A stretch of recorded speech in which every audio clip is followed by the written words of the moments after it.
Bem-vindos ao W Faria News. Eu sou Leonardo Mazilo, sócio das áreas tributária e de Human Capital do W Faria Advogados. Essa é a quinta edição do nosso informativo semanal do mundo jurídico e hoje o nosso programa está dividido em dois blocos.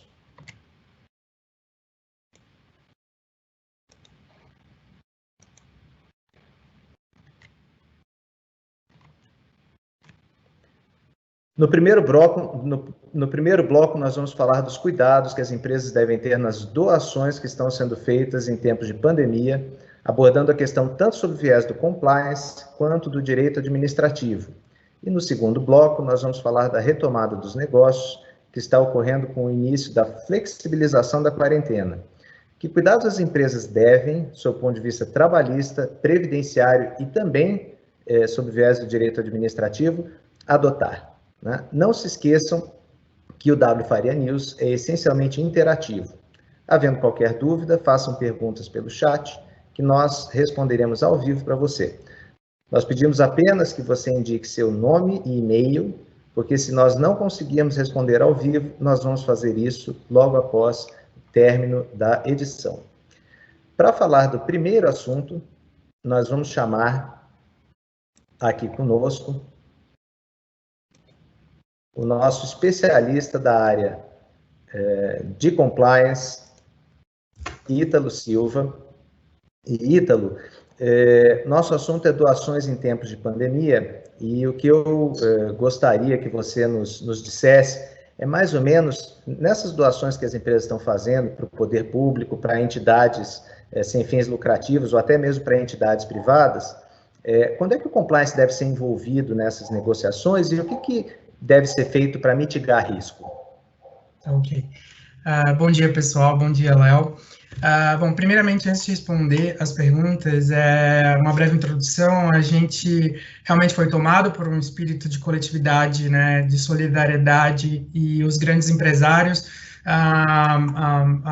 se utilizaram do tema para fazer grandes doações vultuosas. A gente já tem grandes empresas que fazem doações, que tem um ranking de doações, e hoje no Brasil já existem mais de 4 bilhões de reais em doação destinadas para a pandemia do Covid-19. Só que existe um grande problema e uma preocupação, principalmente das áreas de compliance, desde que começou, né, a pandemia, que é a questão da pressa, né, para concluir os processos de doação. Então, normalmente, os processos de doação, existe todo um protocolo, seguir um fluxo de aprovações, uma política estruturada, e em época de pandemia a gente precisa flexibilizar, e a área de compliance, eventualmente, tem que ser, participar de todo esse processo. E no meio de toda essa pressa para concluir as doações, a gente precisa ter 3 pilares quando a gente tem a área de compliance envolvida para concluir essa doação, que é transparência, integridade e legalidade. Então, primeiramente, quando que o compliance deve ser envolvido?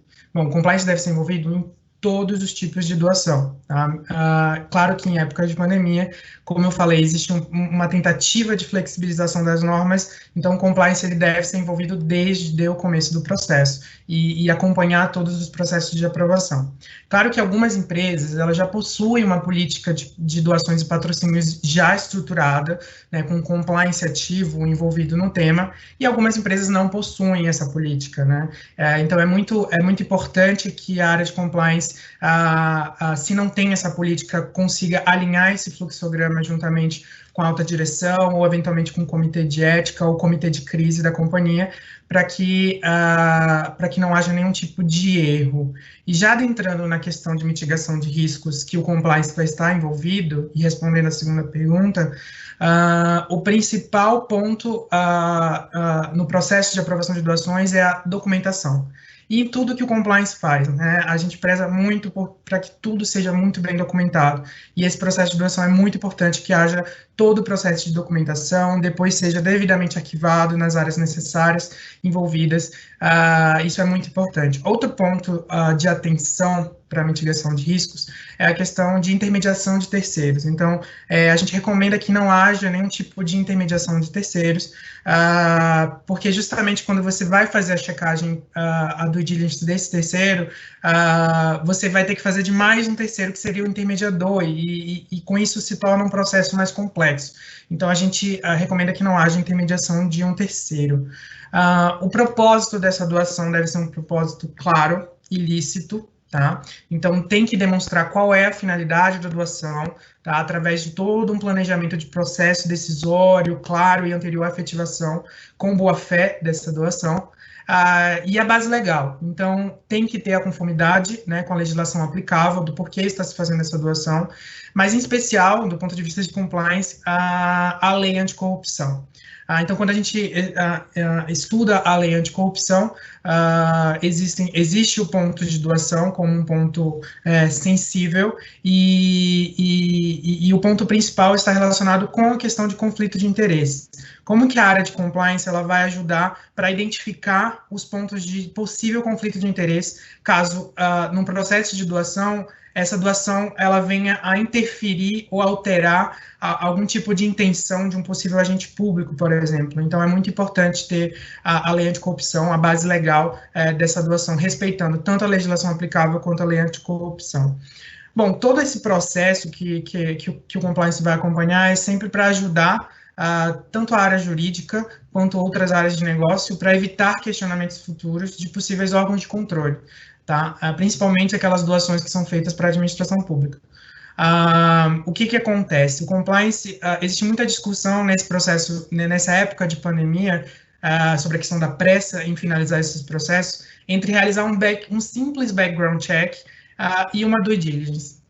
Bom, a gente recomenda para os clientes que seja feita uma due diligence, de preferência uma enhanced due diligence, uma due diligence aprofundada. E o que seria essa due diligence? A due diligence de compliance seria justamente você descobrir quem é que você está se relacionando. Então, se você está fazendo uma doação, quem é a pessoa que você está doando, quem é a instituição que você está doando, se existem processos que podem gerar uma possível discussão de dano reputacional para a empresa. Então, é um processo complexo que a área de compliance ela deve realizar e concluir dentro desse curto período. Tá? Eventualmente, em situações críticas, caso no processo de due diligence sejam levantadas alguns red flags, pode sim pedir a deliberação do comitê de ética, por exemplo, em algumas situações críticas de due diligence, tá? E outro ponto importante para concluir esse processo de monitoramento de toda a doação pelo compliance é a existência a previsão de cláusulas anticorrupção e de integridade nos contratos de doação. Pode ser um termo de doação, pode ser um contrato, mas no caso dos contratos, existiam essas duas cláusulas. Então, o que seria a cláusula anticorrupção? É justamente deixar muito bem alinhado que esse terceiro destinatário dessa doação não vai infringir nenhum ponto da lei anticorrupção. E uma cláusula de integridade é justamente checar se esse terceiro ele vai cumprir com as normas do Código de Ética e Políticas de compliance da companhia. Tudo isso para evitar um possível impacto reputacional para a empresa e um possível questionamento depois pelas autoridades. Por fim, a área de compliance ela vai ser essencial no monitoramento dessa doação. Então, como eu falei, a área de compliance ela participa desde o começo do processo e ela vai acompanhar todo o processo de aprovações até a concessão e o monitoramento, ou seja, é o posterior da doação, a prestação de contas. Então, como que esse recurso foi aplicado, se cumpriu a finalidade que estava sendo destinada inicialmente. Então, tudo isso o compliance ele vai acompanhar. E é muito importante essa participação, justamente porque a gente vive num período eleitoral, algumas empresas elas estão evitando doar para a administração pública por questões de vedações na própria política de doações, mas no período eleitoral isso para o compliance é muito essencial que ele utilize da due diligence para checar conflitos de interesse, tá? E no monitoramento vai ser o momento que o compliance ele vai realmente checar qual foi a destinação daquela doação. E claro que a gente recomenda para os clientes que, além de todo esse processo ser documentado, que exista alguns tópicos de preferência para o empresário. Então, qual vai ser a instituição que vai ser beneficiada? Se vai ser geralmente uma instituição ligada à área da saúde.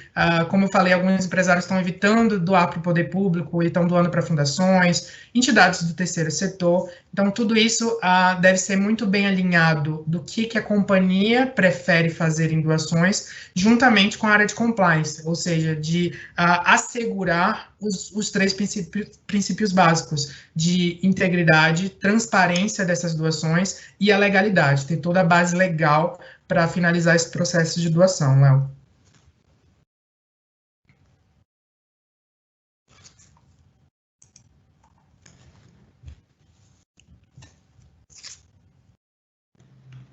Acredito que você está no mudo, Léo.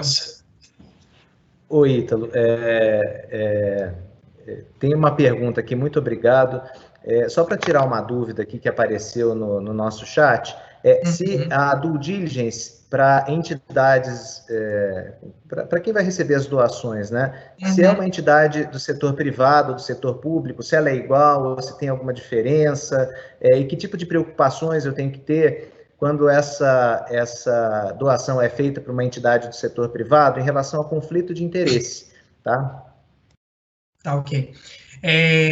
Léo, um dos pontos de conflito de interesse que, logicamente, no processo de due diligence a gente faz é justamente mapear os sócios, né? Então, a gente não olha só para a pessoa jurídica, caso essa doação seja um ente privado, mas a gente olha para todos os sócios da empresa e verificar possíveis relacionamentos desses sócios. Então, dentro das nossas plataformas, a gente tenta ligar se alguns desses sócios possui algum tipo de ligação com algum partido político, com algum órgão público, se já foi funcionário público, ou então a gente olha também os processos de doações no passado, da própria pessoa jurídica, hoje não mais, mas se a empresa já doou no passado, se algum dos sócios efetuam algumas doações vultuosas para determinados partidos políticos, e eu acho que o principal ponto de conflito de interesses é a checagem de mídia. Então, a gente consegue mapear se esses sócios já foram envolvidos em algum tipo de operação da Polícia Federal, se existe algum processo administrativo que eles estão respondendo. Então, todos esses pontos a gente consegue mapear dentro da due diligence. Ok, Ítalo, muito obrigado. Agora nós vamos prosseguir aqui e vamos falar sobre os aspectos do direito administrativo em relação a essas doações, né? E para isso nós vamos chamar aqui o nosso sócio da área de Human Capital, Pedro Ackel. Pedro, que cuidados sobre esse aspecto, sobre esse viés do direito administrativo, as empresas devem tomar cuidado quando forem efetivar doações, especialmente para o poder público nesse caso? Vamos lá, bom dia a todos. O Ítalo trouxe várias questões importantes, né, no tocante à doação, e para o poder público nós temos uma norma, né, o decreto 9.764, que foi recentemente alterado pelo decreto 10.314, agora de abril desse ano, e passou a trazer uma grande novidade no diz respeito às doações, que as doações agora podem ser feitas com encargo. O que isso quer dizer? Um particular ele pode passar agora a fazer uma doação de bem móvel com um encargo. O encargo, na verdade, é uma obrigação condicional. Né? Eu posso, na verdade, fazer uma doação em espécie, em dinheiro, de um bem móvel, inclusive com um encargo. Encargo, o que eu quero dizer com isso? Eu posso destinar cadeiras, eu posso destinar máscaras, eu posso destinar álcool gel, mas eu tenho que dizer que este imóvel, esse bem, ele vai ser empregado naquilo que eu quiser. Né? Evidentemente, isso vai ser combinado, contratado com a administração pública. A doação ela é feita por um termo ou um contrato. Quando eu estou fazendo essa doação sem nenhuma contrapartida, não é necessária fazer nenhuma licitação. Então, existe uma dispensa de licitação. Então, quando o empresário doa sem buscar nenhuma vantagem para si, essa doação é absolutamente ilícita. O importante é que ele trabalhe com o direito público e com o pessoal de compliance para, de fato, saber se todos os requisitos legais foram observados. O mais importante que eu destacaria da parte de direito administrativo é que nesse contrato feito com a administração pública exista uma cláusula que permita ao doador fazer a fiscalização da doação. Nós vemos com muita frequência doações que, na verdade, buscam legitimar situações em que de uma eventual corrupção, né? Então, existe um desvio na finalidade daquela doação, sobretudo as doações antigas que você poderia fazer sem encargo, né? Você poderia fazer, estou doando para a administração para fazer o uso desse bem imóvel da maneira que melhor lhe aprovesse. Agora, quando existe essa cláusula que obriga o doador a fazer a fiscalização do emprego desse bem imóvel, de dinheiro, etc., ou até de um serviço para a administração pública, evidentemente vai existir a possibilidade da reversão dessa doação, tá? Quando essa doação não for cumprida, quando o encargo não for cumprido, essa doação tem que ser desfeita, tá? Isso é importante que o doador tenha isso em mente para que ele não venha ser penalizado pela sua omissão, pela sua displicência no tocante à fiscalização do cumprimento do encargo. Acho que do ponto de vista do direito público eram esses os comentários a serem feitos, Leonardo. O Pedro, obrigado. Só uma pergunta aqui para você que surgiu, eu acho que tem a ver com o final da sua explicação. Que medidas a empresa, o doador, pode tomar caso esse encargo seja, vamos dizer assim, não seja observado pela administração? Por exemplo, eu dou garrafas d'água para serem usadas por trabalhadores da área de saúde num determinado hospital, né, garrafas de água mineral. E aí, quando se vê essas garrafas de água estão sendo distribuídas, por exemplo, para pessoas que estão panfletando na rua em favor de um candidato. Eu sei que a situação pode parecer meio absurda, mas nesse caso, que medida a empresa pode tomar para reverter a doação? O que ela pode fazer? Ela tem que entrar em juízo, entra com mandado de segurança? Como é que funciona isso, Pedro?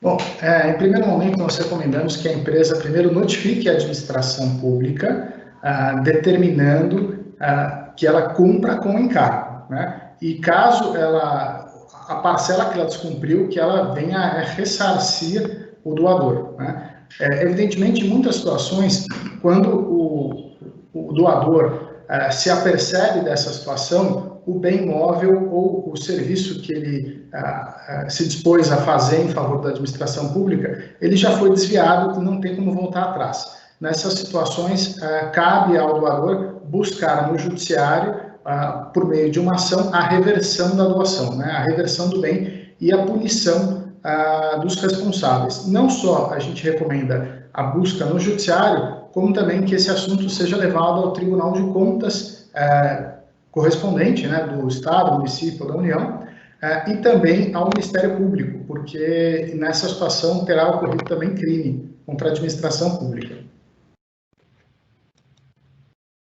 Bom, Pedro, muito obrigado. Nós vamos agora passar para o segundo tema do nosso W Faria News de hoje, que é a retomada dos negócios, né? Agora, com a flexibilização da quarentena, os negócios estão sendo paulatinamente retomados, só que algumas medidas têm que ser tomadas pelas empresas para evitar problemas, tanto com estados, municípios, como também do ponto de vista previdenciário e trabalhista. Então, nosso primeiro assunto, que é previdenciário, que são os aspectos administrativos, nós vamos pedir para que você, Pedro, que já está aí na linha com a gente, nos diga mais ou menos que protocolos as empresas precisam seguir e que regras elas precisam observar para evitar problemas com estados e municípios nessa reabertura gradual dos negócios. Ótimo. Essa é uma questão bastante premente, bastante recente e atual para as empresas. Então, em primeiro lugar, é importante ter claro que quem faz os protocolos são as associações ou entidades representativas de classe, né, dos serviços, do próprio comércio e das indústrias. Então, ao todo, já foram mais de 106 protocolos, aí dizendo especificamente no município de São Paulo, mais de 106 protocolos de entidades representativas que estão sendo conversados, muitos já homologados pelo município. Tá? O importante é o seguinte, uma vez que a associação apresenta o protocolo para o município, o município vai ter um checklist, né, se todos os itens foram preenchidos, uma comissão destacada de vigilância e saúde sanitária vai participar também dessa avaliação, vai fazer vai exigir, na verdade,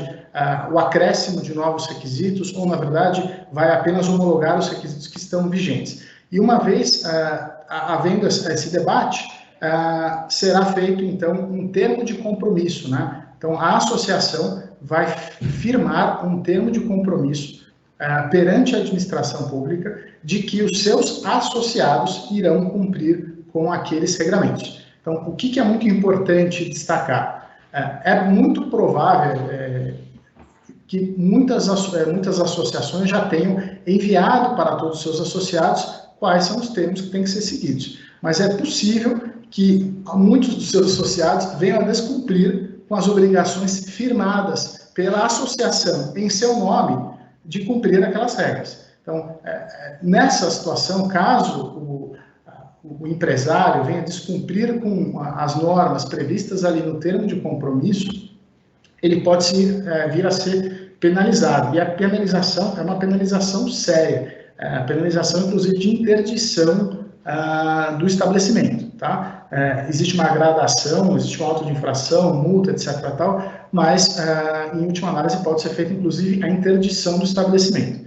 Então, isso é bastante sério. As empresas que não receberam das suas associações os protocolos de reabertura, peço que o façam, e o cumpram da maneira adequada, estritamente. Inclusive, um dos termos desse termo de compromisso diz respeito à fiscalização da própria associação dos seus associados. Então, é do interesse da associação que os seus associados cumpram enfaticamente com o termo, para que não venha a ser manchado o nome da associação, né? E, na verdade, não só um associado, mas como toda a categoria venha a ser prejudicada com isso. Tá? Importante destacar também que assim, falando do Estado de São Paulo, a gente teve um faseamento, né, de abertura do comércio, de abertura da economia, por cidades, né? Em muitas cidades que já estavam em fases avançadas, por exemplo, Ribeirão Preto, Barretos, Presidente Prudente, né, que já estavam numa segunda, terceira etapa, já bem próximas da reabertura total da economia, essas cidades tiveram uma regressão, né? Ontem, na parte da tarde, o governo do Estado de São Paulo fez que essas cidades regredissem no tocante à reabertura da economia. Isso quer dizer que, na verdade, por exemplo, o Ribeirão Preto, que já estava até com a possibilidade de abertura de bares, né, o famoso pinguim, agora todos os bares, na verdade, a economia vai voltar para o pior estágio, né, que é a fase vermelha. Então, é muito importante que as empresas que venham a fazer parte dessa reabertura que hajam com muito critério, né, com muito zelo e façam de forma comedida mesmo, né, como tem que ser, até porque, do contrário, não só a sua empresa, como inclusive o próprio município vai dar 2, 3 passos para trás. Tá? Então, a gente está começando nessa fase agora do município de São Paulo, esperamos que as coisas entrem em ordem. Pedro, obrigado. Agora a gente vai passar para os aspectos previdenciários. Eu vou pedir para você continuar aqui com a gente, tá? Porque, infelizmente, houve uma sucessão de fatos recentes aí, tanto na legislação quanto no judiciário, que começaram a causar, vamos dizer assim, bastante dúvida no mercado, né? Primeiro vem uma lei dizendo que Covid taxativamente não é doença ocupacional, e aí depois o Supremo Tribunal Federal por uma decisão, suspende a eficácia dessa lei e as pessoas passaram a dizer, no mercado, muitas pessoas passaram a dizer, a meu ver, inclusive, erroneamente, que Covid passa a ser necessariamente uma doença ocupacional com essa decisão do Supremo. Aí eu te pergunto, Pedro, você que é especialista na área, Covid é ou não é doença ocupacional? Ótima pergunta, Leonardo. A pergunta de $1 milhão, né? A resposta, vou dar a resposta que a gente gosta de dar sempre, a resposta internacional dos advogados, né? Depende. Então, depende muito das circunstâncias, de todos os cuidados tomados, né? Da própria atividade realizada pelo empregado, da própria atividade econômica realizada pelo empregador. Então, vou te trazer aqui 2 exemplos. Evidentemente que um profissional de saúde, que está ali na linha de frente, esse profissional contraindo a Covid, a gente não sabe se ele vai contrair no ambiente dele ou se ele vai contrair da sua esposa, do seu marido, da família, no prédio onde ele mora, mas fato é que nessa situação, muito provavelmente, será considerada como presumida o contraimento, né, da Covid, e o empregador vai ser penalizado, né? Então, a gente tem a plena certeza que em situações em que se possa fazer essa presunção, ela vai ser feita, tá? Agora, existem situações que o empregado está trabalhando, como nós estamos em home office, e eu estou trabalhando, mas eu não estou no ambiente do escritório. Eu não saí da minha casa para pegar uma locomoção para ir ao escritório, e, portanto, eu não estou me sujeitando a situações de risco, né? Evidentemente, nessa situação, seria um absurdo se colocar aí que o empregador será penalizado com o fato de o empregado ter contraído Covid, tá? Aí é importante só trazer sobre essas consequências do empregado contrair o Covid, isso ser considerado uma doença ocupacional. Se considerado uma doença ocupacional, o funcionário ele vai ter um período de estabilidade por 1 ano depois do momento que ele voltar da sua estabilidade de saúde, né? Depois dos 14 dias. Então, o empregador vai ter que ficar pagando FGTS para o empregado e vai ser impedido de demiti-lo sem justa causa. Então, isso é muito sério, tá? Então, é importante que o empregador tome todas os cuidados necessários para que não se caracterize, ele consiga demonstrar, seja num processo trabalhista, seja num processo previdenciário ou até no processo tributário, que, na verdade, aquele empregado ele contraiu o Covid não por negligência, por omissão do empregador, mas deve ter contraído o Covid porque Covid está em todo lugar, etc. Então, assim, existem muitos argumentos favoráveis para afastar essa presunção positiva agora de que o fato de um empregado contrair Covid, isso é responsabilidade da empresa, é um verdadeiro absurdo. Bom, Pedro, obrigado. Então, pelo visto, em relação aos aspectos previdenciários, a Covid vai seguir a regra geral. Quando tiver necessariamente a ver com trabalho, for um profissional de saúde, provavelmente vai ser presumido que o empregado contraiu Covid em razão das suas atividades laborais, e aí a empresa vai acabar tendo esse encargo por ter sido considerado uma doença ocupacional. Caso contrário, aí a comprovação do nexo existente entre a doença e, vamos dizer assim, a atividade laboral, né, do empregado, começa a ficar um pouco mais difícil, né? Então, isso vai seguir a regra geral, só que, de qualquer forma, é importante que a empresa esteja sempre preparada para se defender, para mostrar que tem adotado todas as cautelas necessárias para evitar que os seus empregados contraiam algum tipo de doença, né? Especialmente no caso a Covid, que é o que está assustando a gente em época de pandemia.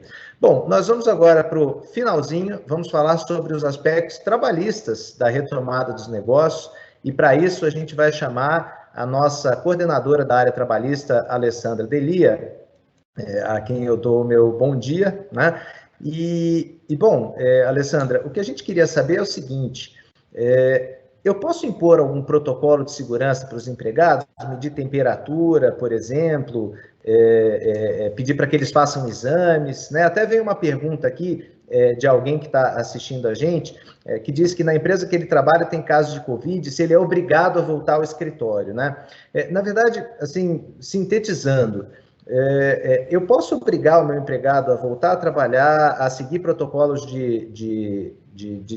vamos dizer assim, de segurança, né, como medição de temperatura, por exemplo, uso de máscara, né? E se ele se recusar, o que a empresa pode ou deve fazer? Bom, bom dia, Léo, bom dia para todo mundo. Antes de responder essa pergunta, eu vou só explicar brevemente algumas medidas trabalhistas importantes, né, nesse momento de retomada das atividades econômicas. É claro que muitas dessas medidas que forem eventualmente, né, adotadas pelas empresas, elas podem trazer implicações legais e elas também vão variar de acordo com as atividades desenvolvidas, de acordo com a região do país, as normas locais, eventualmente até acordos coletivos, por exemplo, enfim. Então, é sempre muito importante ter uma análise jurídica pontual, né, caso a caso, da viabilidade de colocar elas em prática. Então, sempre se assessorar tanto no âmbito jurídico, como dentro do possível com auxílio de médicos do trabalho, profissionais de saúde, para isso ficar bem redondo. Mas, bom, de modo geral, quais que são essas principais medidas? Eu vou buscar destacar algumas das principais. Estabelecer orientações gerais, né, de higiene, de prevenção, de identificação e tratamento dos casos suspeitos, exatamente para que as empresas evitem a disseminação do vírus no ambiente de trabalho. Comunicar, né, os empregados daí sobre essas orientações e treiná-los, por mais que eventualmente pareçam procedimentos simples, são procedimentos diferentes dos que eles estavam habituados até então, né? É um novo normal, então vão ter situações específicas um pouco diferentes, áreas que poderão ser utilizadas ou não, procedimentos que terão que ser feitos de forma diferente. Então é importante que eles sejam treinados sobre essa nova realidade. Claro que no momento de pandemia, ninguém está falando para botar todo mundo numa sala e criar uma pequena aglomeração dentro da empresa. Então, as empresas precisam pensar formas alternativas de fazer isso, seja por vídeos internos, seja por videoconferência, e-mail, cartazes ali no espaço físico para quem estiver de volta no ambiente físico, né? Mas é muito importante que isso aconteça. As empresas, elas também vão ter que pensar em reorganizar os espaços delas, né? Espaços comuns, principalmente. Muitas das normas regionais, como, por exemplo, é o caso da portaria aqui de São Paulo, elas até dão orientações nesse sentido. Então, também vai ser um ponto que as empresas vão ter que parar para analisar, né? E reestruturar. Nesse mesmo sentido, protocolos de limpeza mais rígido, às vezes as empresas tinham ali protocolos de limpeza, mas que nesse momento não são adequados, é preciso intensificar, também vai ser um ponto de análise. A questão dos EPIs é essencial, é claro que em determinadas situações as empresas vão ter equipamentos adicionais por conta das atividades, por conta da maior ou menor exposição, mas pensando num escritório básico, né? Máscara, sabão, álcool gel, enfim, esse kit básico aí de prevenção ao coronavírus vai ter que estar disponível para os empregados, né? Que mais? As empresas, elas vão ter que também se preocupar com a manutenção de alguns empregados em teletrabalho, principalmente aí o pessoal do grupo de risco, né? Algumas normas locais, elas inclusive têm algumas previsões adicionais em relação a outros grupos específicos. Aqui em São Paulo, por exemplo, tem em relação a pais com crianças, né, com menores, com incapazes em casa, que ainda não estão podendo voltar para as creches, para as escolas. Então, esses pais vão precisar continuar no teletrabalho, porque senão quem que vai ficar com essas crianças? Não dá para a gente presumir que vai ter um tio, uma avó ou alguém para ficar, né? Então, as empresas também vão ter que observar esses funcionários que vão ter que continuar num teletrabalho, pelo menos nessas próximas etapas, né? E, por fim, o que eu acho que vai acabar chegando um pouco na pergunta que você me fez, planejar eventuais protocolos, como a aplicação de questionários de saúde, né, para perguntar para os funcionários se eles tiveram contato com alguém, se eles estão bem, se eles sentiram alguma coisa, medição de temperatura e, eventualmente, até teste, né, para saber se eles estão ou não contaminados pelo coronavírus. Bom, essa questão da medição, agora indo mesmo para a pergunta, essa questão da medição de temperatura, de testes, o que a empresa pode ou não fazer, é um pouco polêmica. Por quê? Pode gerar certa controvérsia, porque o Brasil ele não tem uma regulamentação muito específica sobre esse assunto, né? A pandemia era uma coisa que não era esperada, enfim. Mas, considerando o bem maior, né? Pensando que o bem maior é a saúde e a segurança de todos os empregados, até para que a empresa ela possa evitar que esse colaborador contamine outros, né? E a coisa cresça ali no ambiente laboral. Parece mais razoável que sim, que a adoção dessas medidas, desde que bem justificadas, né? Preferencialmente, se der para contar com a anuência dos empregados, né? Preferencialmente é melhor. A portaria, por exemplo, aqui de São Paulo, outras regiões também, mas aqui de São Paulo, ela estimula, inclusive, essa verificação, né? Tanto de medição de temperatura, quanto de teste, de fornecimento de EPI, assim, também, com certeza. Agora, o único ponto que eu acho bem importante destacar é que as empresas que adotarem essas medidas, elas têm que ter muito cuidado com a questão da privacidade, com o eventual registro dessas informações. Então, assim, o ideal é que elas desenvolvam protocolos para que não se registre informação desnecessária, para que não se exponha nenhum funcionário, né, por exemplo, quem testou positivo, enfim. E um outro ponto você não pode obrigar o empregado a fazer um exame de sangue para saber se ele tem Covid ou não, né? Então, você não vai poder forçar. Agora, depender do caso, sim, o empregado pode sofrer eventual medida disciplinar, se for, né, uma negativa injustificada, enfim, medidas disciplinares, claro que tem que sempre analisar caso a caso, não necessariamente sempre vai poder, mas dependendo do caso, sim, é cabível. Bom, Alessandra, muito obrigado. Eu acho que, inclusive, sua explicação acabou também respondendo algumas perguntas que foram feitas aqui para a gente, né? Tá. Gostaria de agradecer a participação de vocês, tá? Chegamos ao fim da nossa 5ª edição. O conteúdo dessa edição vai estar disponível no nosso site, wfaria.com.br, tá? A gente pede também que vocês acessem o nosso LinkedIn, tá, o endereço está aí, né? E também o nosso canal do YouTube. É só vocês entrarem no YouTube e fazer a pesquisa por W Faria Advogados, vocês vão conhecer o nosso canal e todo esse conteúdo, e assim também como conteúdo de palestras, de webinars, vocês vão conseguir encontrar lá, né? Então, se inscrevam no nosso canal, ativem o ícone de notificações para que vocês sejam sempre atualizados os novos conteúdos que vão ser colocados lá. A partir da nossa próxima edição, na quinta-feira que vem, às 9h30 da manhã, nós vamos ter um novo formato e a gente espera que vocês gostem. Nos vemos, então, na próxima quinta-feira. Até lá!